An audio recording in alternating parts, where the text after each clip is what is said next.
Hoi, mulai deh ya. Bengong aja kerjaannya. Ayo ngaku, masih suka galau ya guys? Please dong ah.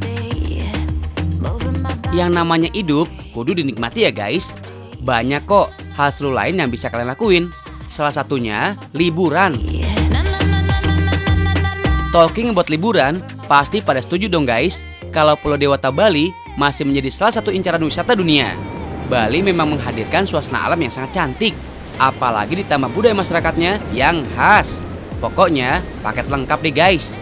Buat kalian yang dalam waktu dekat berkunjung ke Bali, ada nih guys salah satu resort dengan konsep yang unik parah. Lokasinya gak jauh dari pusat kota loh. Mengusung konsep tradisional namun tetap ada sentuhan semi modern, lokasi ini cocok dan pas banget buat kamu nih guys yang ingin tinggal dan menghabiskan waktu beberapa saat di Bali. Secara konsep, tempatnya memang dibuat seunik mungkin guys. Buktinya, memasuki kawasan resort, pengunjung bakalan disambut oleh lorong panjang yang terbuat dari bambu. Konsep ini merupakan salah satu upaya untuk menghadirkan suasana ramah lingkungan guys. Lorong bambu ini memiliki panjang sekitar 250 meter yang disebut dengan Lorong Cinta. Duile, cinta, bahagianya tiada tara. Hahaha.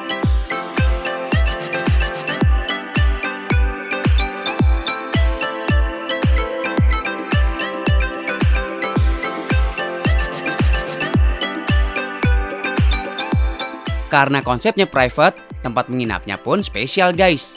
Bangunan dan arsitektur dibuat dengan sentuhan budaya Bali, lengkap dengan sejumlah fasilitas dan pemandangan khas ala tropis.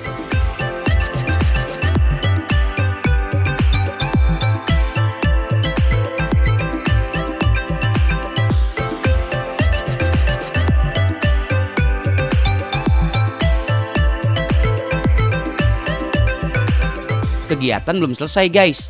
Masih satu kawasan dengan resort, ada satu buah restoran dengan sejumlah menu yang dijamin bikin ngacai. Suasana restonya juga gak kalah nyaman kok. Bangunan apik dengan kombinasi modern with Balinese tradisional, pas banget dijadiin sebagai tempat makan-makan cantik. Selain enak, menu-menunya juga dikenal dengan bahan-bahan yang sehat ya guys. Wah, jadi gak sabar buat nyobain. Menu pertama ada breakfast burrito.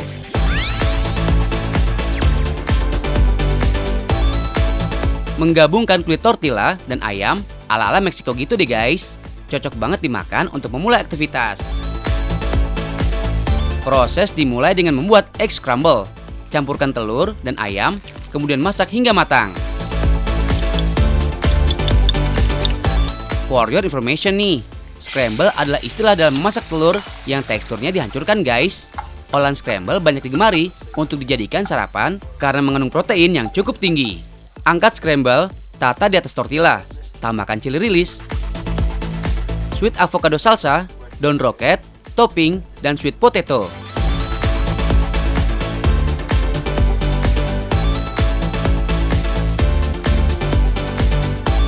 Terakhir, pan sesaat dan sajikan.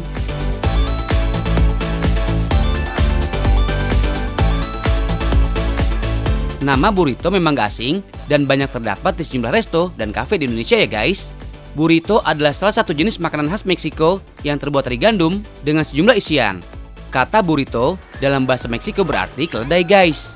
Hal ini karena saat burrito dipotong, ujungnya mirip dengan kuping keledai. Hahaha, ada-ada aja ya. Olahan burrito cocok buat kalian yang lagi diet nasi guys. Kandungan karbohidrat pada tortilla atau kulit burrito mampu mencukupi energi pada tubuh tanpa bikin gendats. Satu lagi nih guys, burrito juga dipercaya mampu mencegah diabetes tipe 2 yang merupakan kondisi kronis. Hal ini karena gandum yang terkandung pada kulit burrito mengandung magnesium tinggi yang secara langsung mempengaruhi tubuh dalam menggunakan insulin dan mengeluarkan glukosa. Menu selanjutnya juga gak kalah hebring guys. We have toasted meslimat. Ada jeruk nipis, terong Belanda, potongan buah seperti semangka dan stroberi, kemudian ada chia seed, yogurt, blueberry sauce, banana sauce, dan topping. Tata yogurt, blueberry sauce, banana sauce, potongan buah, tambahkan chia seed, dan terakhir topping. Untuk sentuhan rasa, tambahkan poch terong Belanda. Tahu nggak sih, mengkonsumsi buah-buahan memang sangat baik untuk tubuh guys. Tapi ternyata, untuk memaksimalkan manfaat buah pada tubuh, Ada beberapa waktu atau jam yang bisa dilakukan dan tidak boleh dilakukan.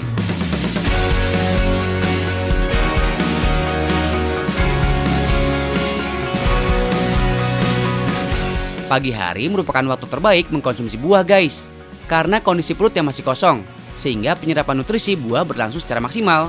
Hindari mengkonsumsi buah setelah makan besar ya guys, karena pada saat makan buah setelah makan besar, membuat nutrisi tidak terserap dengan baik. Terakhir, ada Brule French Toasted. Untuk yang satu ini, bonus guys. Campuran roti bakar, es krim dengan sentuhan smoked beef benar-benar bikin lidah bergoyang. Pokoknya, gak cukup satu kali deh guys. Selamat makan!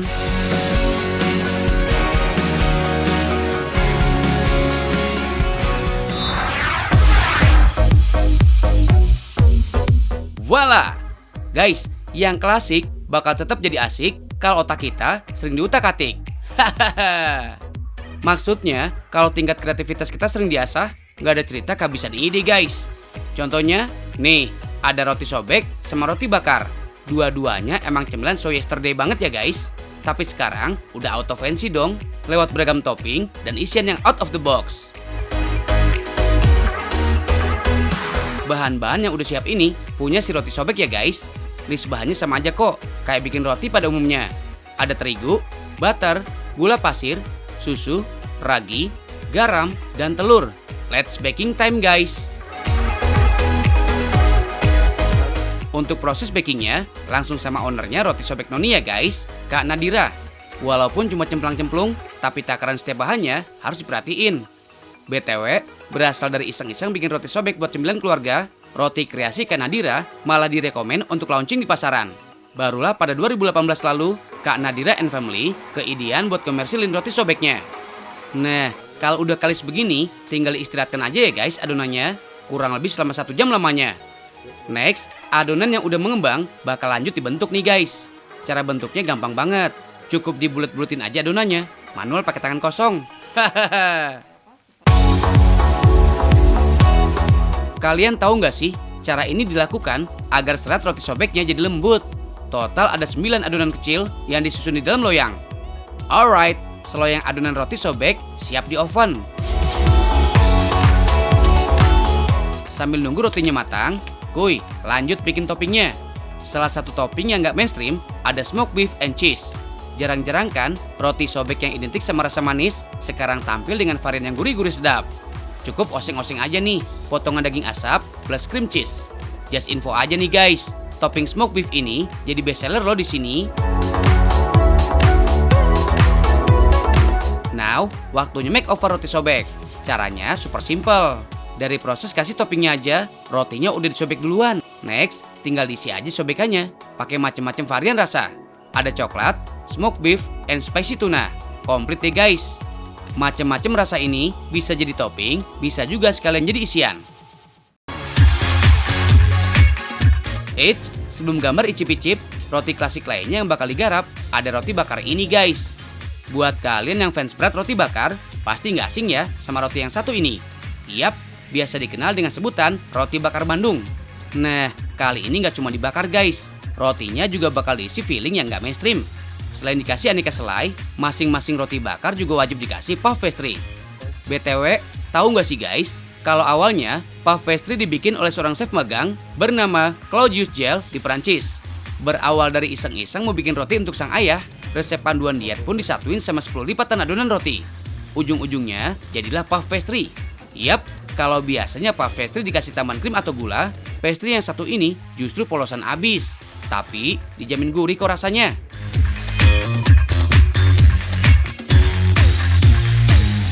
Markicip, mari kita icip-icip.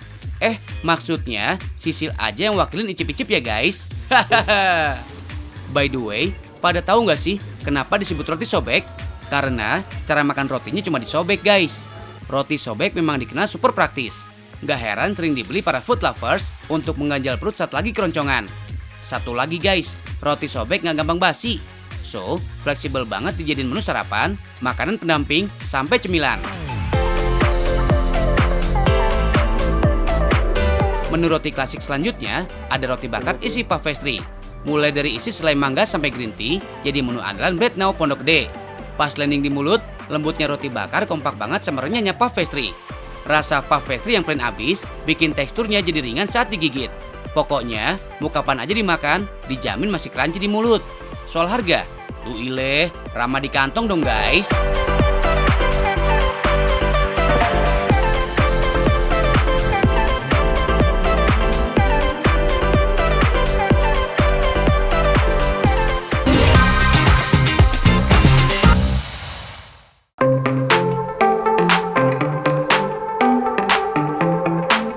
Guys, kalau pasangan lagi anget-angetnya, pasti apa aja pengennya serba sama ya. Gak cuma kompakan soal hati, sampai urusan outfit pasti tampilnya juga serasi. Contohnya, nih, Rizka dan Dendi. Jadiannya sih emang udah lama guys. Tapi kalau soal kompakan luar dalam, mereka gak kalah deh sama pasangan selebritis.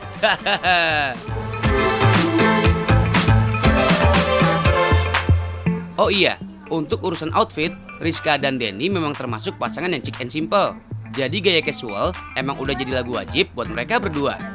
Pilihan outfit couple kali ini jatuh pada hoodie tie-dye. Kata mereka sih, biar out of the box. Motif tie-dye bisa jadi alternatif style buat kalian yang mau tampil kompak bareng pasangan. Ini dia, seninya bikin tie-dye. Made by hand and be creative. Untuk bahan-bahannya, udah ada soda es, remasol alias bubuk pewarna, cairan water glass, karet, sampai es serut. Hah? Seriusan pakai es serut? Makanya guys, kita kepoin Kak Vira yuk. Beliau ini dari dye.id yang mau kasih tutorial cara bikin hoodie tie-dye. Spesial for couple nih guys. Step pertama, kita campur dulu bubuk soda es dan air. Karena judulnya mau rendam hoodie, so airnya ditakar secukupnya aja ya guys. Cukup sampai hoodie terendam sempurna. By the way, pada tahu nggak sih kalau soda es ini berfaedah banget untuk bikin warna tie-dye jadi menyerap paripurna pada bahan hoodie. Next, kalau udah 10 menit direndam, saatnya jemur. Eits, proses jemur tahap pertama ini nggak perlu sampai kering kerontang ya guys. Kalau udah dijemur sebentar, lanjut ke part selanjutnya. Ini dia guys, definisi kata tie pada tie-dye. Yap, wajib diikat guys. Kalian tahu nggak sih, teknik yang lagi dipraktekin Kak Vira ini namanya crumple. Dalam teknik ini, hoodie akan dilipat secara acak dan dipadatkan hingga menjadi lingkaran. Nah, setiap teknik lipatan dan ikatannya ternyata bakal mempengaruhi motif yang dihasilkan. Kalau udah padat maksimal, tinggal dikaretin aja guys. Tapi kali ini pakai karetnya banyak banget. Udah kayak ketoprak yang super pedes guys. Maksudnya karet banyak tuh, biar nggak kocar-kacir bentuk hoodie-nya. Oke guys, it's time for coloring. Nggak lagi dicelup-celup, tapi teknik tie-dye yang satu ini super unik guys. Sebut aja ice tie-dye. Kalau pakai teknik ini, kalian wajib pakai es serut sebagai pengganti airnya. Just info aja nih guys, tekstur es serut yang kecil dan cenderung halus bisa mempersingkat proses penyerapan warna pada hoodie. Secara ya, kalau pakai es serut bakal lebih cepat mencairnya dibanding es balok. Terakhir, tinggal tabur remasol sebagai pewarna hoodie. Idealnya sih guys, Kak Vira bisa pakai 2-3 warna sekaligus untuk setiap produknya. Kalau udah cukup taburannya, tinggal tunggu aja selama 24 jam. Yuhu, hoodie-nya siap dilepas nih guys.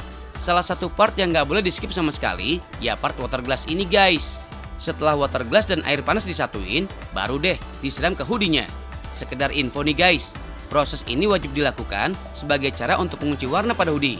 Terakhir, tinggal bilas hoodie pakai air, kemudian jemur deh.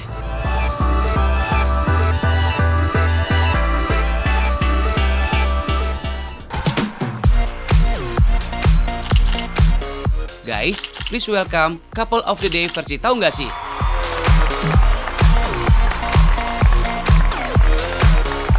Ciamik abis kan kalau tampil kompak sama pasangan? Warna biru putih yang eye catching ternyata masih cocok guys dipakai pasangan kayak Rizka dan Dendi. Oh iya, pada tahu nggak sih penggunaan es serut dalam teknik ice tie-dye ternyata bisa menghasilkan motif yang abstrak, acak-acakan, plus gradasi warna yang halus. Eits, untuk produk dye.id nggak cuma hoodie couple nih guys. Ada juga produk beachwear buat ciwi-ciwi. Kemudian ada kaos, bucket hat, tas, sampai masker. Semuanya 100% handmade dan so pasti lokal punya.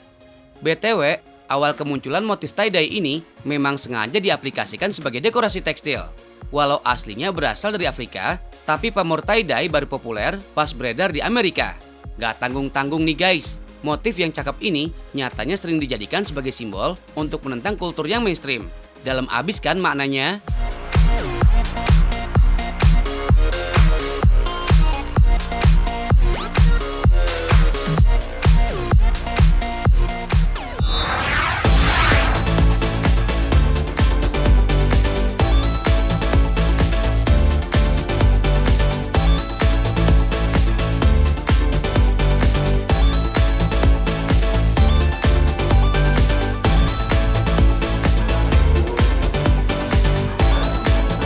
Wah, ternyata ya, yang namanya arisan atau sekedar kumpul-kumpul cantik bukan lagi monopoli kaum sosialita ya.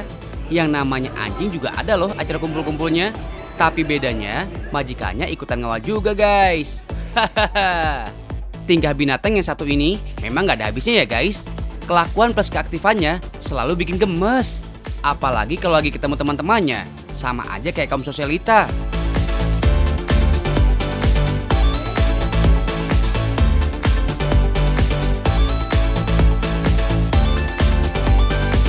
Tapi selain diskusi dan kumpul, mereka juga sambil latihan guys. Di sini terdapat beberapa kelas. Yang pertama dan paling dasar adalah obedience. Kemudian kalau udah pintar, anjing bisa meneruskan kelas yang lebih tinggi, yaitu agility. Dan kelas yang paling tinggi adalah pelatihan tracking. Obedience dalam bahasa Inggris berarti kepatuhan. Jadi, anjing diajarkan untuk bisa nurut mengikuti perintah. Banyak sekali perintah yang bisa diajarkan. Umumnya diucapkan dalam bahasa Inggris. Yang paling basic adalah sit dan stay. Kemudian come untuk menyuruh anjingnya datang mengikuti. Bisa juga disuruh shake hands seperti ini. Kalau udah bisa mengikuti perintah dasar, anjing bisa diajarkan yang lebih bervariasi seperti jump. Yang menggemaskan lagi, dia bisa dilatih untuk bisa seperti ini loh guys. Perintahnya adalah up. Memang butuh latihan rutin untuk bisa melakukan ini. Contohnya si Milo ini. Setelah bertahun-tahun, Milo yang merupakan jenis anjing poodle bisa melakukan semua perintah. Kalau udah lulus kelas agility, mereka bisa dilatih apa aja guys.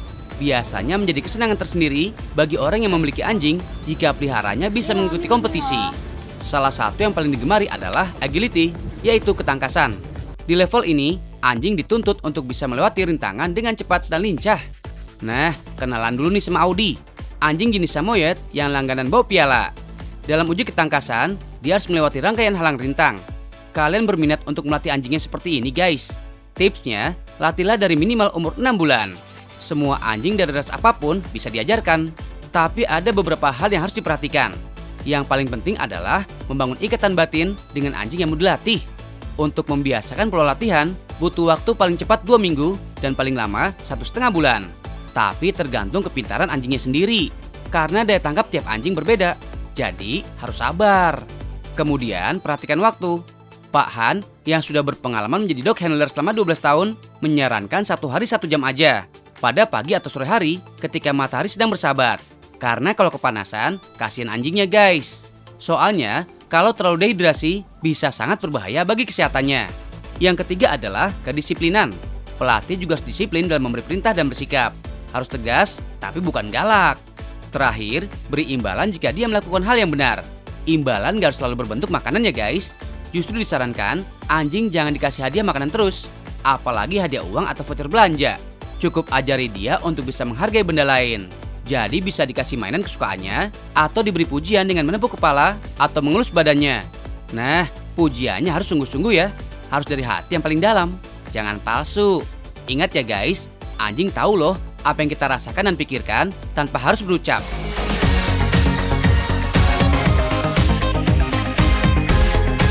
Oh iya, nggak hanya anjing sehat aja bisa lincah. Anjing yang mengalami masalah fisik juga bisa loh.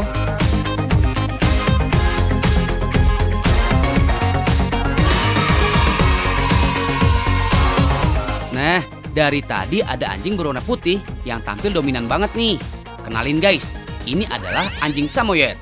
Ras yang berasal dari benua Eropa, tepatnya Siberia ini, merupakan salah satu yang termurni di dunia. Dia cocok banget untuk dipelihara di rumah yang ada anak kecilnya. Karena anjing ini terkenal sangat ramah dan senang bermain. Gak heran kan kenapa dia aktif banget? Di kompetisi agility, jenis Samoyed paling sering jadi peserta karena memang hobinya berolahraga guys. Seperti Audi ini, kalau nggak gerak, dia malah bosan dan mati gaya. Bentuk mukanya yang selalu tersenyum juga bikin gemes. Makanya dia dijuluki sebagai anjing tersenyum. Kalian tahu nggak sih, di tempat asalnya, anjing ini merupakan tipe pengembala dan dijadikan penarik kereta luncur untuk berburu oleh suku Samoyed. Kalau di Indonesia, justru dijadikan anjing rumahan yang sangat dimanja. Harganya nggak tanggung-tanggung guys. Paling murah 4 juta rupiah. Paling mahal bisa lebih dari 20 juta rupiah. Kalau berminat memelihara Samoyed, harus banget ada AC di rumah kalian. Karena anjing satu ini nggak tahan panas. Ketika main di luar pun nggak bisa lama-lama. Beda ya kalau anjing beda kasta. Udah semacam orang kaya.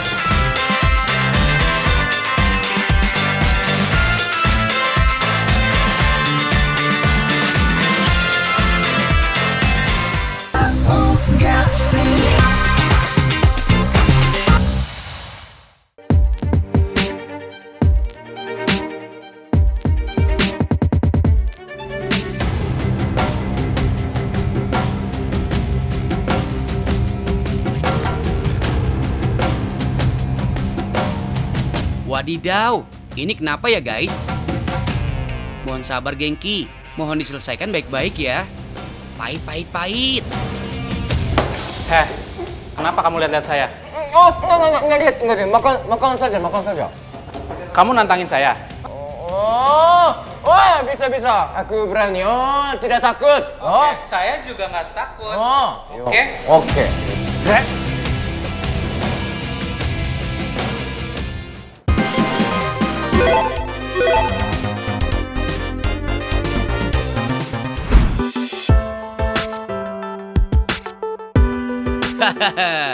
Bercanda ya guys. Kali ini Gengki ketemu teman lamanya nih. Namanya Erik Ekos. Doski merupakan selebgram dan konten kreator yang memuat berbagai makanan di Nusantara. Kebetulan Erik Ekos ini buka bisnis kuliner guys. Nah, berhubung lagi pada ngumpul, gimana kalau kita challenge Gengki dan Erik Ekos untuk mukbang? Pasti bakalan seru nih.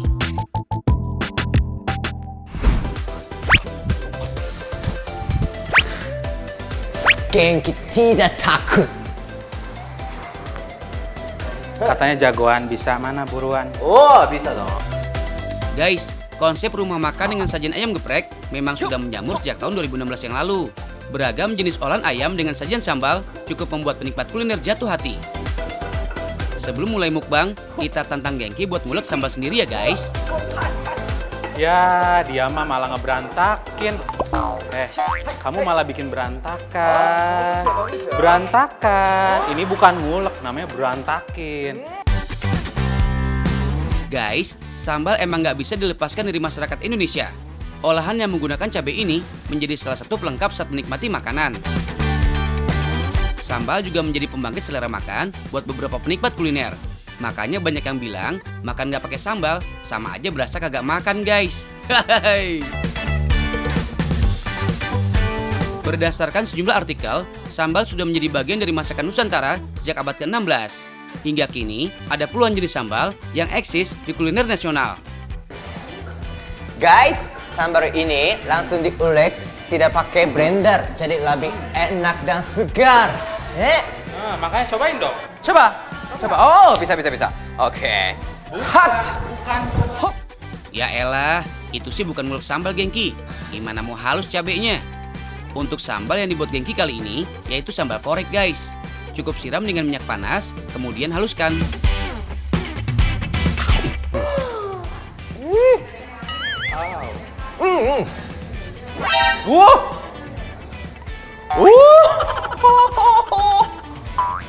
Ya, beneran pedas ya. Pasti pedes. Oh. tapi segar. Nah, ini tuh namanya sambal santet. Ini benar-benar sambal korek. Tadi kan pakai minyak panas juga. Dan ini semuanya cabai. Setelah sambal siap, masukkan potongan ayam geprek, kemudian ratakan. Oh iya guys, ada yang spesial kali ini. Khusus ayam geprek yang bakal dimakan Gengki dan Erik Ekos disajikan dengan 5 jenis sambal sekaligus. Ada sambal korek santet, sambal nyinyir, sambal mata gibah, sambal batu giok alias sambal pete, dan sambal sensasional. Tambahin juga lalapannya guys, kol goreng, terong goreng, dan potongan timun. Buat kalian yang penasaran dengan olahan sambal ini, lokasinya ada di kawasan Greenfield, Jakarta Barat. Tempat ini menghadirkan geprek dengan berbagai jenis sambal. Dalam sehari, setidaknya ada 50 kg daging ayam yang diolah. Eits, buat kalian pecinta kulit juga ada guys. Masalah harga, cincai deh, mulai 20.000 aja per porsinya. Seru banget ya. Iya, pasti enak. Udah siap belum? Mau siap semua, tidak bisa sabar.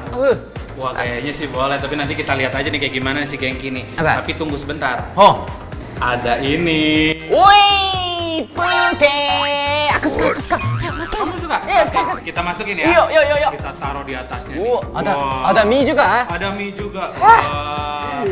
Iya, hijau. Wah, warna-warni. Langsung kita makan. Yuk. Mari. Bahasa Jepang, itadakimasu. Itadakimasu. Itadakimasu. Kalian tahu nggak sih, selain membuat makan makin lahap, sambal juga memiliki sejumlah manfaat untuk tubuh. Enak sambal. Terlalu asli. Suka. Ini enggak terlalu pedas ya? Enggak terlalu Iya, pedas, iya. tapi ada rasa asam terus. Wow, enak ya. Gurih. Cabai yang merupakan bahan utama sambal juga berkhasiat untuk menyehatkan jantung karena cabai bisa mencegah pembekuan darah. Gimana Genki? Enak sekali. Ini sebenarnya ini ada tulang, tapi tulang juga empuk. Crunchy ya? Enak dah. Juicy, dagingnya juicy. Kulitnya gimana kulitnya? Kulit juga, Crunchy ya? crispy. Crispy. Kulit crispy, tapi dagingnya juicy. Teksturnya bagus. Sambalnya gimana Genki? Mungkin di sini ada sambal mata. Iya. Enak sekali dah. Sambal juga dapat mencegah kanker guys. Kandungan kapsaisin pada cabai bisa memperlambat pertumbuhan sel kanker. Terakhir, cabai dapat meningkatkan level endorfin dan serotonin yang menghilangkan nyeri dan memberi perasaan nyaman. Hormon ini yang bisa memperbaiki mood kalian guys.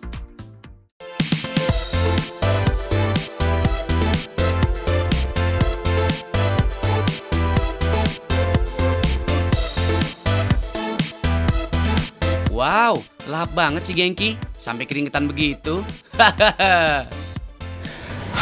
Aduh Genki, ternyata kamu jago juga ya. Kamu juga sugoi hebat. Oke, jangan lupa nonton terus, tahu nggak sih? Makin tahu makin banyak ilmu. Dan guys, jangan lupa tetap pakai masker. Pakai masker asking aja guys. Bye bye.